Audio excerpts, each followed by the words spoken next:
Imaginez un appartement où aucun locataire ne dure plus d'une nuit. L'appartement 13 est un lieu que les habitants fuient et évitent de mentionner. Un jeune homme sceptique s'y installe, ignorant les mises en garde. Mais dès la première nuit, il sent une présence glaciale, des ombres qui glissent dans l'obscurité et un silence oppressant qui semble murmurer des avertissements. Qui ou quoi hante cet endroit? Est-il déjà trop tard pour fuir? Plongé dans cette histoire où la frontière entre le réel et l'horreur s'efface. Oserez-vous ouvrir la porte de l'appartement 13? Le bâtiment en question, situé dans une rue calme du quartier, n'attire l'attention que pour son allure démodée et ses murs décrépits. Mais le numéro 13, cet appartement particulier, reste le sujet de murmures et de légendes locales. On dit que personne n'y dure plus d'une nuit, que le mal y rôde sous des formes subtiles, presque imperceptibles. L'appartement est souvent loué à bas prix, mais il est invariablement laissé vide, abandonné par des locataires qui disparaissent ou fuient sans laisser de traces. Le protagoniste, un jeune homme pragmatique et récemment installé en ville pour des raisons professionnelles, reste sceptique face aux histoires effrayantes racontées par les habitants. Lorsqu'il apprend que l'appartement 13 est de nouveau disponible et que le loyer y est ridiculement bas, il décide de l'occuper, balayant les mises en garde comme des superstitions d'un autre temps. La première nuit, cependant, des signes étranges se manifestent. Des ombres furtives se glissent le long des murs. Un sentiment glacé et oppressant envahit chaque pièce. L'atmosphère y est étrangement lourde, et le silence lui-même semble avoir une texture inquiétante, comme si chaque souffle d'air portait un poids invisible. Le jeune homme ressent un malaise croissant, comme si une présence inconnue l'observait constamment. Les bruits les plus anodins, le craquement du parquet, le murmure du vent par la fenêtre, résonnent dans l'appartement comme des avertissements sinistres. Alors que les heures avancent, une peur irrationnelle s'insinue en lui, un pressentiment qu'il n'est pas seul.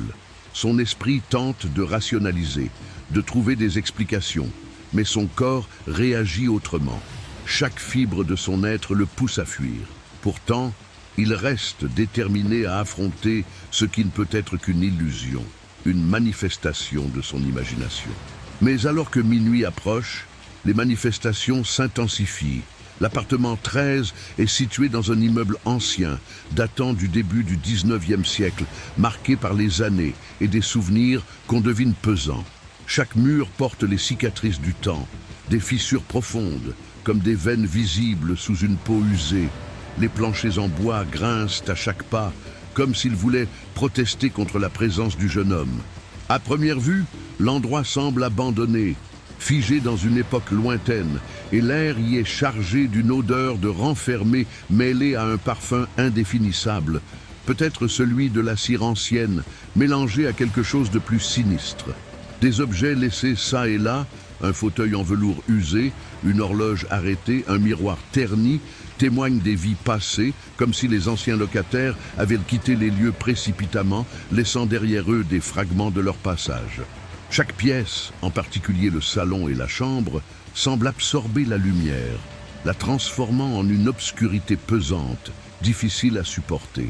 Le protagoniste ne peut s'empêcher de sentir un regard invisible qui semble se poser sur lui dès qu'il tourne le dos, comme si les murs eux-mêmes l'observaient. Les habitants du quartier, pour la plupart âgés, évitent de mentionner cet appartement. Lorsqu'on leur demande, ils détournent le regard ou murmurent des mots sans explication. Certains prétendent que l'endroit est maudit depuis des décennies, hanté par des esprits en peine ou par une énergie sombre qui chasse ceux qui osent y habiter. Le jeune homme, bien que rationnel, ressent l'étrangeté de ces histoires dans chaque coin de l'appartement, comme si elles s'imprimaient dans l'atmosphère, rendant chaque recoin de l'endroit oppressant et menaçant. Malgré sa bravoure, une part de lui ne peut s'empêcher de douter.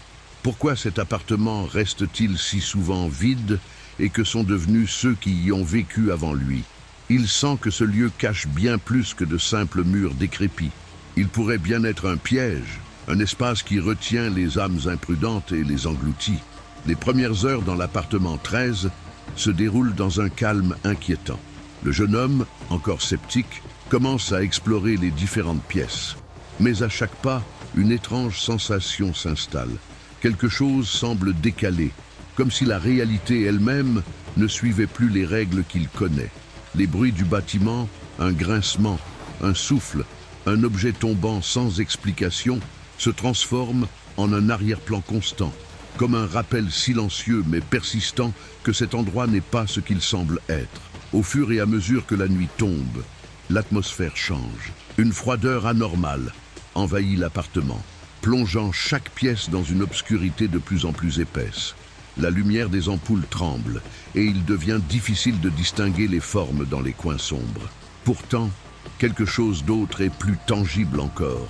Des ombres, comme si elles se déplaçaient seules, disparaissant dès qu'il se retourne, et des bruits de pas feutrés qu'il ne parvient pas à localiser. Il ferme les yeux, tente de se raisonner, mais chaque mouvement dans l'obscurité semble intensifier l'angoisse qui serre sa poitrine. Il n'arrive pas à dormir. Chaque fois qu'il s'endort, des images floues envahissent ses rêves, des visages sans nom, des cris lointains, et cette sensation croissante de ne pas être seul. C'est un cauchemar éveillé. À un moment donné, il croit entendre des murmures à travers les murs, comme si des voix perdues tentaient de communiquer avec lui. Mais elles disparaissent dès qu'il tend l'oreille. Il se lève précipitamment, mais rien, juste le silence. Le même silence glacial, oppressant. Des souvenirs des précédents locataires commencent à envahir ses pensées. Une vieille femme qui vivait dans l'immeuble, un homme qui ne passait jamais la nuit, une jeune famille qui a mystérieusement disparu. Tous les habitants précédents ont évité de parler de l'appartement comme s'il portait en lui une malédiction, mais ces histoires semblent lointaines, irréelles. Et pourtant, plus le temps passe, plus il se sent impliqué dans cette étrange spirale.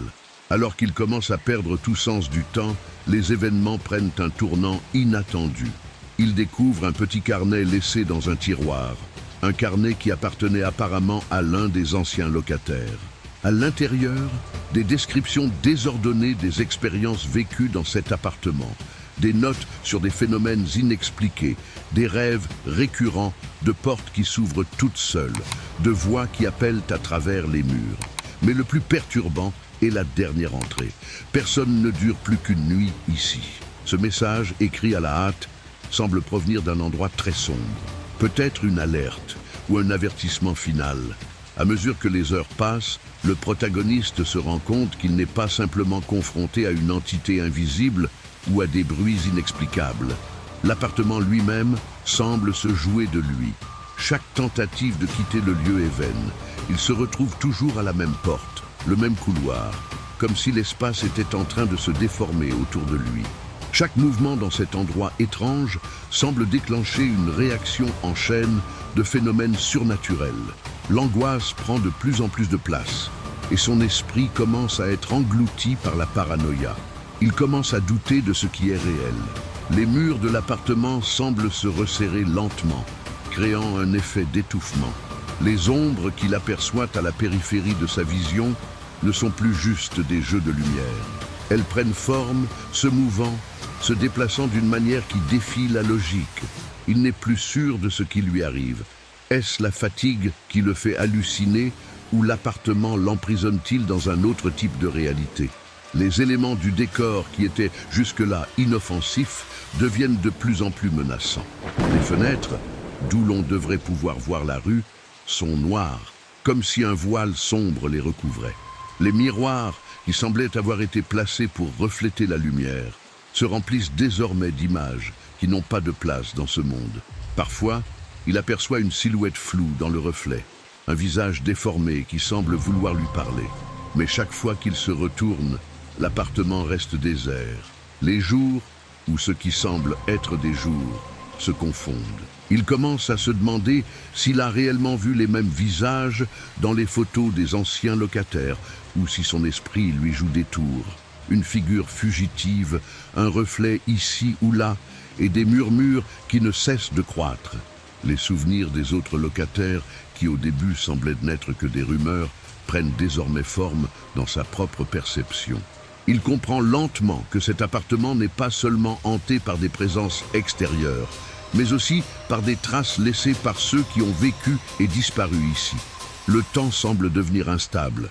Son corps se fatigue, Mais son esprit se crispe sur chaque détail étrange qu'il rencontre, une obsession grandissante qui finit par se mêler à la folie. Tout devient plus confus quand il trouve un vieux téléphone abandonné, un modèle antique. Ce téléphone ne fonctionne pas, mais lorsqu'il soulève le combiné, un souffle glacé lui effleure la peau. Et une voix étrange, presque imperceptible, commence à parler à travers la ligne. Des mots incompréhensibles, suivis d'un seul, répétés inlassablement, restent.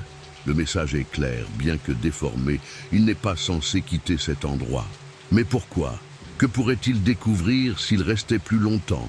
Et surtout, pourquoi personne ne semble avoir survécu ici plus d'une nuit?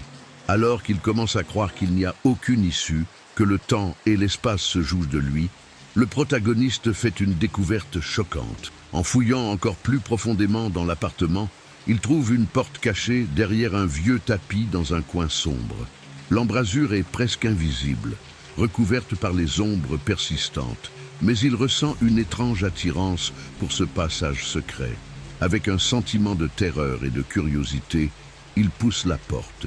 Ce qui se trouve derrière cette porte n'est pas un autre espace de l'appartement, mais un dédale de corridors sombres, comme si cet appartement n'était qu'une façade. La sensation de vertige est immédiate. L'air devient plus lourd. La température baisse de manière inquiétante. Plus il avance, plus il découvre des indices qui semblent être liés à des événements passés, des morceaux de journaux, des photos anciennes et des objets abandonnés, témoignant de la présence d'anciens habitants. Au fur et à mesure de sa progression dans ce labyrinthe intérieur, un sentiment de menace imminente se fait de plus en plus présent.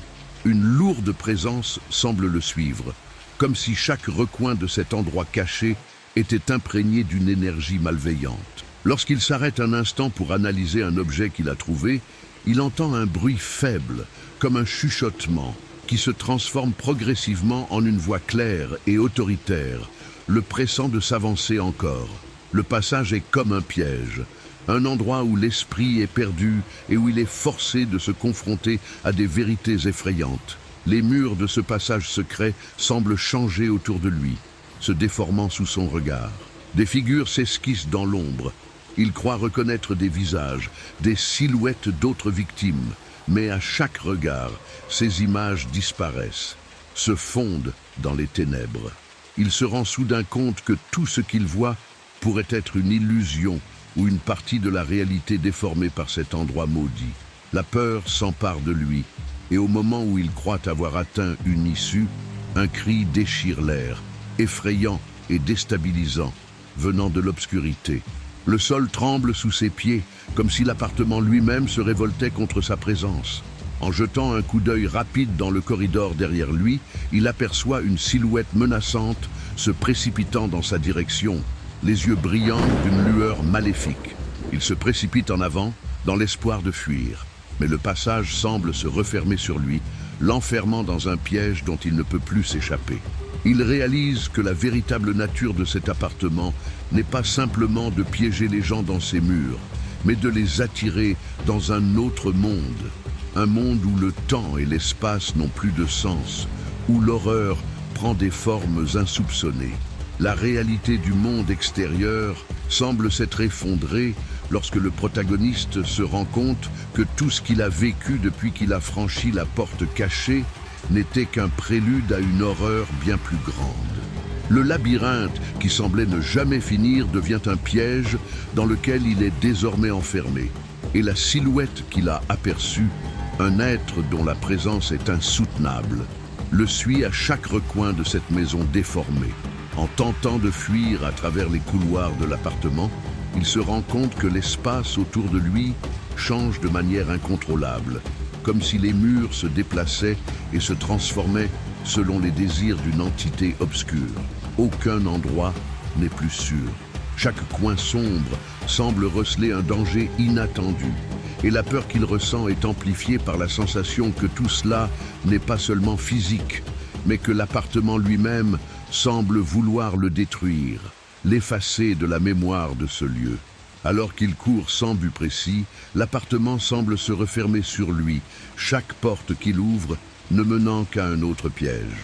La pièce dans laquelle il s'est retrouvé précédemment, qu'il croyait être un simple couloir, se révèle maintenant être une cellule infinie, ses murs se resserrant lentement, comme un étau. Le protagoniste se sent piégé, sans échappatoire possible. Les bruits de pas derrière lui deviennent de plus en plus lourds, comme un écho de son propre destin. La silhouette qui le poursuit se rapproche, ses mouvements fluents et menaçants, comme une ombre qui n'a jamais été humaine. Une étrange pression l'enserre. Son souffle devient court, ses pensées se brouillent sous l'effet de l'épuisement et de la peur grandissante. Il comprend que l'entité ne se contente pas de le suivre, mais qu'elle aspire à l'avaler tout entier, à absorber son essence pour se renforcer. À cet instant, le protagoniste réalise que cet appartement n'est pas simplement une prison physique, mais une épreuve psychologique, un test dont il ne peut sortir indemne. Il commence à se poser des questions sur sa propre existence, sur la réalité de ce qui se passe autour de lui. Est-il en train de sombrer dans la folie, ou est-il vraiment pris dans un monde parallèle où les règles de la vie et de la mort sont redéfinies par des forces qu'il ne peut comprendre? La lumière vacille, s'éteint brusquement et une obscurité totale l'envahit. Chaque seconde devient interminable alors que les voix invisibles qui l'entourent murmurent à son oreille des menaces qu'il ne peut déchiffrer. Son corps semble lutter contre l'épuisement, mais il est poussé à continuer, à avancer dans ce lieu où chaque respiration semble plus difficile que la précédente. Au bout du compte, il se retrouve dans une pièce complètement isolée, sans aucune issue. Les murs se referment encore une fois sur lui, et il comprend avec une terreur absolue que son existence ne sera désormais qu'un fragment de mémoire perdue, oublié dans l'obscurité éternelle de cet appartement maudit. Alors que le protagoniste commence à se perdre dans l'immensité de son angoisse, une étrange sensation de transformation s'empare de lui. Chaque souffle devient une lutte, mais d'une manière inexplicable. Il commence à se détacher de ses peurs les plus primitives. Cette prise de conscience ne survient pas dans un éclair de clarté, mais dans une série de petites victoires, presque invisibles, qui lui permettent de résister à la pression de l'appartement et de l'entité qui le poursuit. Il n'est plus simplement en train de courir pour échapper à la terreur. Il commence à comprendre que chaque mouvement qu'il fait dans cet espace déformé pourrait être une clé vers sa libération. Ses actions ne sont plus dictées par la panique, mais par un instinct de survie plus profond, quelque chose qu'il n'avait pas reconnu jusque-là. À chaque décision, à chaque instant où il réussit à avancer, malgré l'incertitude, il ressent une force intérieure qui s'éveille. Mais plus important encore, l'entité elle-même semble reconnaître ce changement. Les bruits de pas derrière lui se font moins réguliers, plus discrets.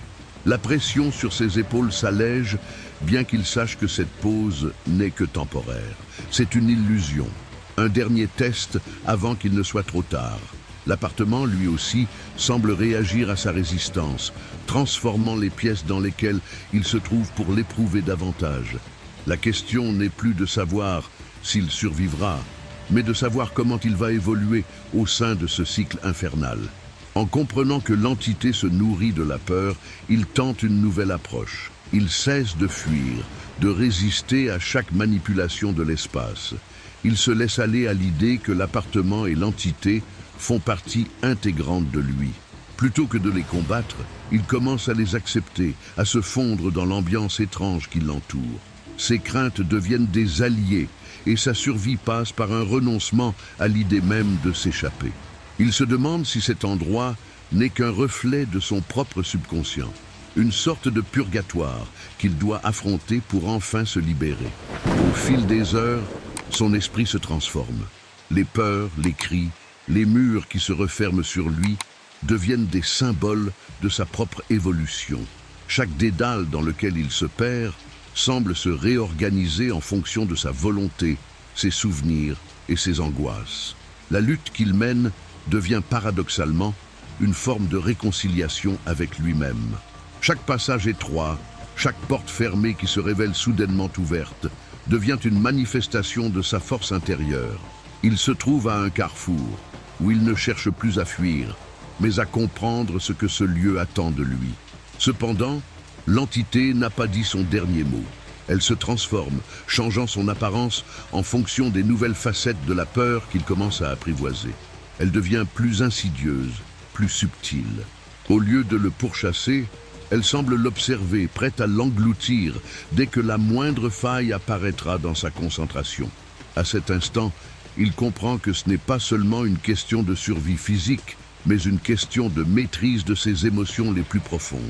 À mesure que l'intensité de la situation grimpe, chaque mouvement du protagoniste devient plus précis, plus mesuré. L'entité, bien qu'elle soit omniprésente, semble se retirer pour mieux observer, jouer avec ses peurs les plus profondes. Le protagoniste se trouve dans un état presque hypnotique, chaque pièce de l'appartement se transformant sous ses yeux, mais à mesure qu'il apprend à voir au-delà des illusions, il réalise qu'il est peut-être sur le point de découvrir la vérité cachée derrière cet endroit. Le temps devient de plus en plus élastique. Chaque minute dure une éternité, mais tout autour de lui semble se précipiter. Il commence à percevoir des motifs, des signes dans l'architecture même de l'appartement. Les bruits et les mouvements qui le terrifiaient autrefois semblent désormais lui parler. La logique du lieu devient un puzzle qu'il doit résoudre. La maison se contorsionne à chaque coin sombre, mais il n'a plus peur de ces distorsions.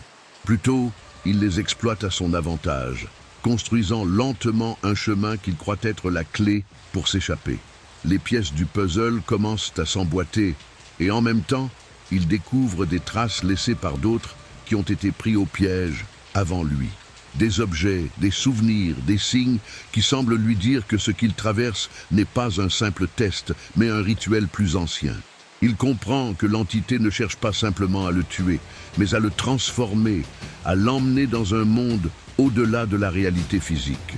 L'appartement, tout comme l'entité, semble se nourrir de l'angoisse et de la résistance du protagoniste. Plus il lutte, plus il se rapproche de la vérité, mais en même temps, chaque progrès qu'il fait semble renforcer l'emprise de l'entité sur lui. Chaque tentative de se libérer est suivie par une pression de plus en plus grande, une ombre plus imposante à chaque coin. Il sent que le moment où il devra affronter son destin arrive à grands pas, et que les choix qu'il fera dans les prochaines minutes détermineront son sort à jamais. Le rythme de la maison s'accélère. Les murs vibrent sous les bruits des voix lointaines. L'entité se fait de plus en plus présente, une pression invisible qui menace de le submerger. La réalité autour de lui s'effrite lentement et il se rend compte qu'il n'a plus beaucoup de temps. Chaque mouvement devient une danse avec la folie. Alors qu'il se rapproche de l'ultime confrontation, une porte se ferme devant lui. Cette porte qu'il n'a jamais vue auparavant. Un dernier obstacle, un dernier choix. Est-ce une sortie ou un piège final? C'est ce que l'entité attend, et c'est ce que le protagoniste devra affronter pour enfin connaître son destin. Le silence dans l'appartement devient presque palpable, lourd comme un nuage menaçant. Le protagoniste se tient devant la porte, les mains tremblantes mais résolues. Derrière lui, l'ombre de l'entité semble se profiler, un monstre sans forme précise, mais qui émet une pression écrasante. Il sait que ce dernier obstacle est sa seule chance de sortir, mais il ne peut échapper à la sensation qu'en ouvrant cette porte, il pourrait se libérer ou tout perdre. En franchissant le seuil, il pénètre dans une pièce qu'il n'a jamais vue auparavant. L'air est différent ici, plus lourd, plus dense. Les murs semblent suinter une substance noire qui se colle à sa peau, ses yeux s'ajustant lentement à l'obscurité oppressante. Des murmures commencent à s'élever autour de lui, des voix indiscernables, et il sent que chaque mot prononcé par ces voix est une clé qui le pousse à aller plus loin. Il ne peut plus reculer. Dans cette chambre étrange, il trouve un miroir, un grand miroir ancien, encadré de bois tordus qui semble presque vivant. Il est sur le point de l'effleurer lorsqu'une silhouette se forme dans le reflet. Ce n'est pas lui. Ce n'est pas quelqu'un qu'il connaît. C'est une version déformée de lui-même, une version avec des yeux vides, un visage marqué par la souffrance, une expression de terreur pure. L'entité n'est plus une simple présence. Elle est là dans ce miroir, se manifestant par son reflet. Il comprend alors que tout ce qu'il a vécu, tous les bruits, les distorsions, les peurs irrationnelles, faisaient partie d'un rituel pour le transformer en ce qu'il voit maintenant dans le miroir. Il est en train de devenir ce qu'il redoutait. Le sol tremble sous ses pieds. La pièce commence à se déformer comme un cauchemar prenant forme. Il essaie de reculer, mais ses jambes ne bougent plus, comme figées. L'entité, ou ce qu'il est en train de devenir, s'avance lentement vers lui à travers le miroir. Les yeux vides du reflet semblent l'aspirer dans une spirale sans fin. Les voix dans la pièce deviennent de plus en plus fortes, désespérées, comme si elles criaient pour lui sauver la vie ou pour l'attirer plus profondément dans l'abîme. À cet instant, il comprend que cette porte n'était pas une sortie, mais le dernier test. L'entité, ou la force qui la contrôle, ne veut pas seulement sa peur, elle veut qu'il se soumette totalement. La pièce se referme autour de lui comme une toile d'araignée, l'aspirant dans une réalité parallèle. Ses pensées s'embrouillent et l'image dans le miroir devient de plus en plus familière. Il a l'impression de perdre son identité, de se fondre dans cet être qu'il observe depuis l'autre côté du verre. Le monde autour de lui se dissout et la réalité se déforme complètement. La confrontation finale n'est pas un affrontement physique, mais une perte d'humanité. Il doit se sacrifier pour comprendre ce qui l'a amené ici. Alors que tout s'effondre autour de lui, la pièce explose en fragments d'ombre. Et il réalise qu'il n'y a pas de victoire, juste une transformation inévitable. L'obscurité semble engloutir tout ce qu'il reste de l'appartement, ses murs se dissolvant dans une noirceur infinie. Le protagoniste n'est plus qu'une ombre parmi les ombres, un être déformé par la terreur et la solitude. Il n'est plus dans cet appartement, mais dans un lieu où le temps et l'espace n'existent plus. La pièce où il se trouvait a disparu. Les souvenirs du monde réel se dissipent comme une brume qui se lève au matin. Il erre dans ce vide, une sensation de lourdeur lui écrasant la poitrine. Il n'a plus d'identité, plus de forme claire. La seule chose qui lui reste est la sensation du froid glacial qui pénètre sa peau, du vide qui l'entoure. Les murmures se font entendre à nouveau, mais cette fois-ci, ils ne proviennent plus de l'extérieur, mais de lui-même, de son propre esprit devenu prisonnier. Il réalise que la véritable entité qu'il redoutait était son propre reflet dans ce miroir. Le dernier souffle de son humanité se dissipe lentement, et une vérité froide s'installe dans son esprit. Il est devenu une partie du lieu. Il fait désormais partie de cette pièce, de cette entité qui rôde, de cette présence qui prend la forme de ceux qui se sont perdus avant lui. Il n'y a plus de fuite, plus de possibilité de rédemption. Dans l'immensité noire où il se trouve, une porte apparaît, mais elle n'est pas celle qu'il espérait. C'est la même porte qu'il a franchie, l'illusion de la liberté. Il la traverse, mais il sait que rien ne l'attend de l'autre côté. Il est maintenant coincé dans ce cycle, prisonnier de la même entité qu'il cherchait à fuir. Ses pensées se figent alors que la porte se referme sur lui et l'ombre de ce qu'il est devenu se fond dans les ténèbres. La caméra s'éloigne lentement, laissant derrière elle un appartement vide, sans âme, où le silence règne à nouveau. Quelques mois plus tard, un nouveau locataire emménage dans l'appartement 13. C'est un jeune homme, enthousiaste, inconscient des histoires qui circulent à propos de ce lieu. La porte de l'appartement se ferme derrière lui, un bruit léger mais sinistre, à peine audible. L'odeur de poussière et d'abandon imprègne l'air. Il dépose ses valises dans l'entrée, prend un moment pour observer les murs qui semblent avoir perdu toute couleur, comme si le temps les avait dévorés. Il entend un léger craquement venant de l'intérieur, mais il l'ignore, pensant que c'est le bruit de l'immeuble vieillissant. Le jeune homme commence à déballer ses affaires, son esprit occupé par les préoccupations quotidiennes. Puis, dans un coin de la pièce, un miroir attire son regard. Un vieux miroir, poussiéreux, presque caché derrière un rideau. Une sensation étrange le traverse. Une sensation qu'il n'arrive pas à expliquer, comme si quelque chose dans cet endroit ne devait pas être touché. Il s'approche du miroir, la main hésitante, et lorsque ses doigts frôlent la surface glacée du verre, une silhouette floue apparaît dans le reflet. Un frisson glacial lui parcourt l'échine. Ses yeux s'écarquillent alors qu'il voit la silhouette se rapprocher de plus en plus, comme si elle voulait franchir le verre. Il se retire brusquement, son cœur battant la chamade. L'ombre semble s'éloigner, mais le silence lourd qui suit le plonge dans une angoisse insoutenable. L'appartement est à nouveau plongé dans l'ombre, et il semble que l'histoire de l'appartement 13 ne fasse que commencer. Si cette histoire vous a captivé, n'oubliez pas de vous abonner à la chaîne pour plus de récits terrifiants. Partagez vos impressions dans les commentaires et dites-nous, que feriez-vous si vous étiez à la place de ce nouveau locataire? Est-ce que vous oseriez rester une nuit dans l'appartement 13? Faites-nous part de vos pensées et de vos propres expériences effrayantes. Cliquez sur la cloche pour être averti de nos prochaines vidéos. Restez à l'affût. L'horreur ne fait que commencer.